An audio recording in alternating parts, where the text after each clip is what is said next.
छाया में बसी है यादों के साए, हंसी के पीछे छुपी दर्द भरी लाए। प्यार की चाहत में खोई थी बात, दिल लगाना मना था, यही थी चेतावनी रात। फूलों की खुशबू पर दर्द का छाया, इश्क और डर का संगम, अब कहानी सायों में लिपटा आया।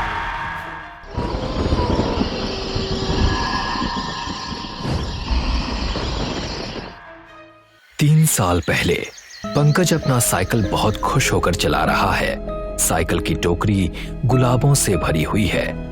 आज का दिन उसके लिए खास है और वो मुस्कुराते हुए लगातार साइकिल चलाता जाता है, कहीं भी नहीं रुकता।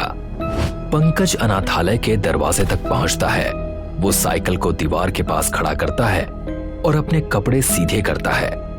इसके बाद वो गुलदस्ता पकड़कर अनाथालय का दरवाजा ढकेलकर खोलता है। पंकज अनाथालय के लॉबी में पहुंचता है और उसकी चिंता भरी आंखों में धीरे धीरे मुस्कान आ जाती है। एक लड़की पलटती है और वो कोई और नहीं बल्कि शिप्रा है। वो पंकज की ओर इशारा करती है कि वो उनके पास आ जाए। पंकज दूसरी ओर खड़ा बस उसकी आंखों में खो जाता है। उसे कुछ भी दिखाई नहीं देता, बस उसका सुंदर चेहरा, उसकी मासूमियत और सभी के प्रति उसका प्यार ही नजर आता है। अनाथालय के सारे बच्चे उसके साथ खेल रहे हैं और नाच रहे हैं। शिप्रा पंकज के पास आती है और उसे उसके सपनों जैसी दुनिया से बाहर लाती है। अरे क्या खड़े खड़े देख रहे हो? अरे नहीं कुछ नहीं। शिप्रा पंकज के हाथ से गुलदस्ता छीन लेती है। लाओ ये मुझे दो। अरे पर ये, पंकज कुछ कहने की कोशिश करता है लेकिन अचानक सब भूल जाता है और शिप्रा के साथ जश्न में शामिल हो जाता है। शिप्रा गुलदस्ते को खोलती है और उसमें से फूलों को वहां के देखभालकर्ताओं और शिक्षकों में बांट देती है। हर फूल देते समय वो सबको मीठी मुस्कान देती है। सभी खुश हैं और इस पल का आनंद ऐसे ले रहे हैं जैसे उन्होंने कभी पहले ऐसा अनुभव किया ही ना हो। जश्न के बाद पंकज और शिप्रा घर लौटते हुए सड़क पर चलने लगते हैं। पंकज अपनी साइकिल को हाथ से ढकेलते हुए बात करता है। कितना मजा आया ना? हाँ काफी। तुम खुश हो? बहुत ज्यादा। ऐसा लगता है कि यही तो जिंदगी है, इसे जी भर के जी लूं। अच्छा, और बाकी? बाकी क्या, बस एक अच्छी सी जॉब चाहिए, एक अच्छा सा पार्टनर और छोटी सी फैमिली। Life set. और कहाँ से मिलेगा अच्छा सा पार्टनर?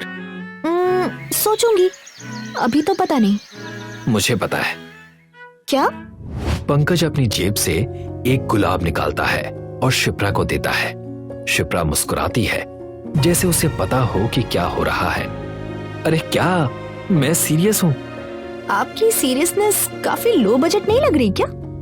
अभी तो है, पर मैं जल्दी ही सब कुछ कर लूंगा।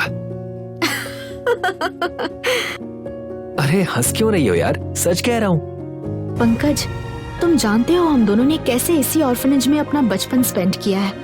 मैं जानती हूँ कि हमारे केयर टेकर्स वहाँ पर जितना हो सके उतना ध्यान रखते थे, पर चीजें हमेशा इतनी सही नहीं थी।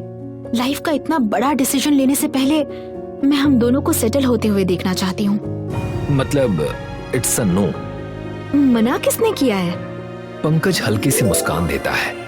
वैसे तुम्हारा जॉब इंटरव्यू है ना कल, तैयारी हो गई? है तो शायद। शिप्रा अपनी आंखों में विश्वास लिए उसे देखती है और उसके कंधे पर हल्की सी थपकी देती है। अगले दिन पंकज इंटरव्यू पैनल के सामने बैठा है और इंटरव्यू लेने वाले लोग उसकी बातों से खुश नजर आ रहे हैं। You are hired. पंकज तुरंत मुस्कुराता है और सहमति में सिर हिलाता है। ऑफिस से बाहर निकलते ही पंकज शिप्रा को कॉल करता है। जैसे ही वो कॉल उठाती है, पंकज उत्साह से तुरंत बात करना शुरू कर देता है। Congratulate me, I am hired। यार मैं तुम्हें बता भी नहीं सकता हाउ हैप्पी आई एम।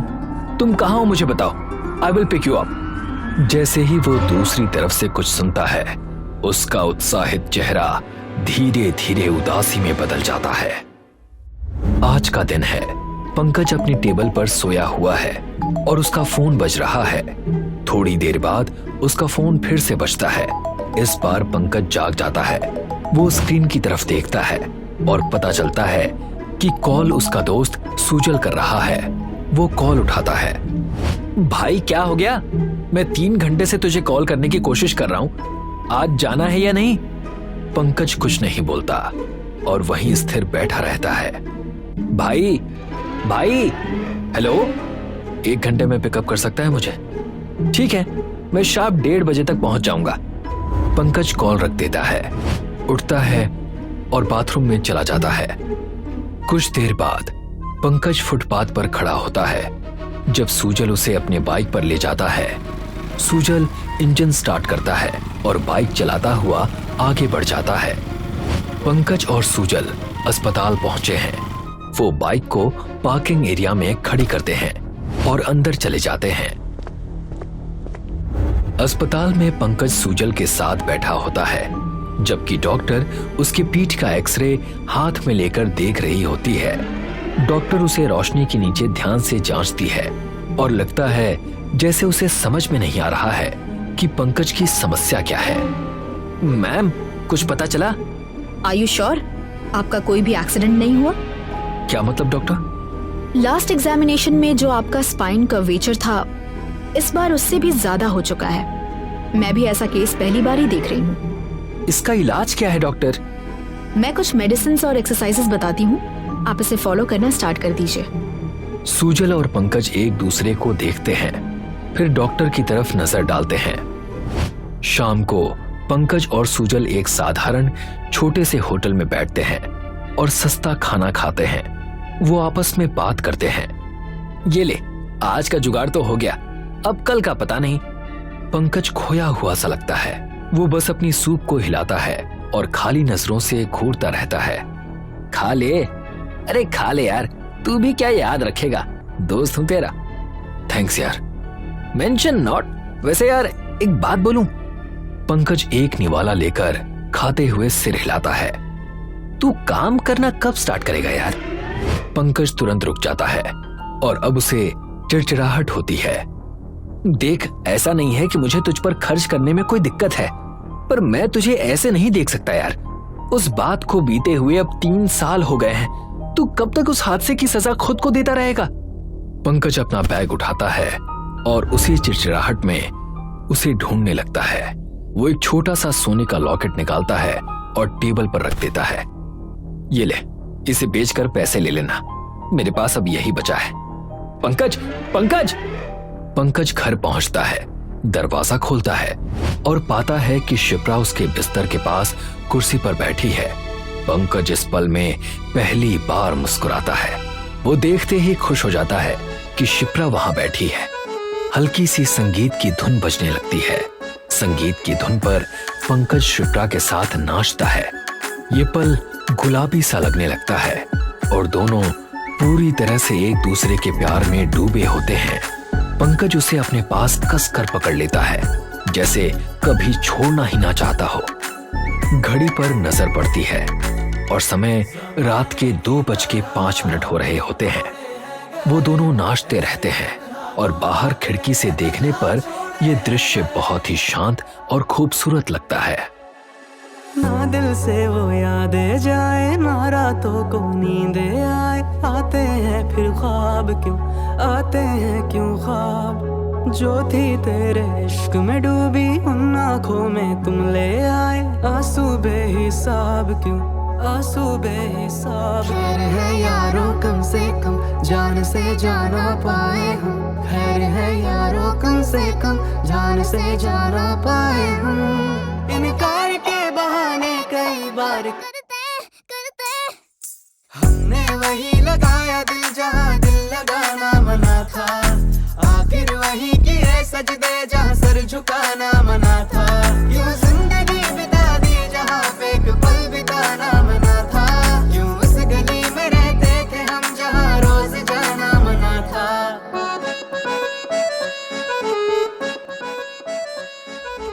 अगली सुबह पंकज अपने कमरे के फर्श पर लेटा हुआ जागता है।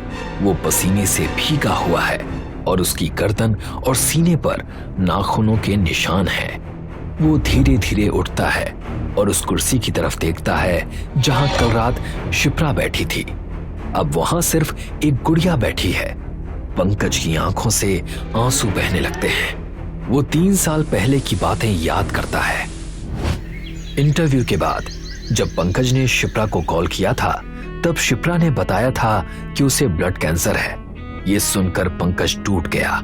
उसके बाद वो हर रोज शिप्रा से मिलने अस्पताल जाता और उसे हौसला देता। और फिर एक दिन इतने में ही हार मान गए? I don't want to lose you, I just can't. It's okay Pankaj, बस सोचो शायद ये समय हमारा था ही नहीं। I love you. I love you too. इसके बाद शिप्रा अपना दम तोड़ देती है। पंकज के लाख पुकारने पर भी उसका कोई जवाब नहीं आता। ये सब याद करके पंकज रो पड़ता है। वो इस गम में इतना डूब गया था कि उसने खुद को खत्म करने की कोशिश भी की थी, लेकिन वो ऐसा कर नहीं पाया। कुछ दिनों बाद पंकज को एक ऐसा इंसान मिला था जिसने उससे शिप्रा की रूह से जुड़ी एक गुड़िया बना कर दी थी। एक बात याद रखना, ये शिप्रा नहीं, बस उसकी परछाई है और इसके साथ होने के कुछ रूल्स हैं। जैसे इसे तुम हमेशा अपने साथ रखना। याद रहे, कभी ये अकेली ना हो, और अगर कभी ये अकेली रही तो भूल कर भी रात के 1 से 3 बजे के बीच घर पर मत जाना। और अगर ऐसा हुआ तो ये आयाम के उस दरवाजे से जुड़ी है जहां से सिर्फ शिप्रा नहीं और भी कोई आ सकता है। रात 1 से 3 के बीच इस पर शैतानी आत्मा हावी होगी। वो तुम्हें बुलाएगी, बहलाएगी और धीरे धीरे अपने साथ ले जाएगी। पहले चीजें छोटी होंगी, जैसे इसका खुद हिलना, पर धीरे धीरे वक्त के साथ उस शक्ति को अपनी मौजूदगी दिखाने के लिए इसकी जरूरत नहीं पड़ेगी। वो तुमसे प्यार का नाटक करेगी, पर तुम्हारा उससे दिल लगाना मना है। ये सुनकर पंकज सब कुछ भूल जाता है। एक बार फिर से जैसे उसकी जिंदगी में खुशियां लौट आई हों। पंकज के लिए अब उसके पास शिप्रा थी। वो उसे हमेशा अपने साथ रखता, उसके साथ ही रहता, खेलता और अपने प्यार का इजहार करता। पंकज इन यादों से बाहर निकलता है। गुड़िया वहीं कुर्सी पर बैठी है। उसकी नजरें अशांत हैं, क्योंकि आज गुड़िया की आंखें कुछ अलग सी लग रही हैं। दूसरी तरफ सूजल पंकज को कई बार कॉल करने की कोशिश करता है, लेकिन पंकज फोन नहीं उठाता। इस तरफ पंकज उठता है और एक बर्तन में पानी उबालता है। तभी अचानक उसे पानी में शिप्रा की परछाई दिखाई देती है। वो तेजी से मुड़कर उसे देखने लगता है और पाता है कि शिप्रा उसके पीछे खड़ी है। झिझकते हुए पंकज उसे कसकर पकड़ लेता है। फिर अचानक उसे एहसास होता है कि ये कुछ भी नहीं बल्कि वही गुड़िया है जो कुर्सी पर बैठी थी। ये पहली बार है जब गुड़िया अपनी जगह खुद बदल चुकी है। डर पंकज को हरा देता है। वो गुड़िया को घूरता है, कमरे में दौड़ता है, उसे कुर्सी से बांध देता है और ऊपर से चादर डाल देता है। वो भय से हांफता है, उसके होंठ कांप रहे होते हैं। पंकज बिस्तर पर कूदता है, अपने ऊपर चादर खींचता है और डर के मारे कांपता है और लेट जाता है। पंकज जागता है और पाता है कि शिप्रा उसके पास लेटी हुई है। वो तुरंत उसे कसकर पकड़ लेता है और उसके कंधे पर सर रखकर रोने लगता है। कहाँ चली गई थी तुम? मैं तो डर ही गया था। अब मुझे छोड़कर मत जाना। कभी नहीं पंकज, कभी नहीं। मैं तो अब तुम्हें अपने साथ ले जाने आई हूँ। पंकज का चेहरा बदल जाता है।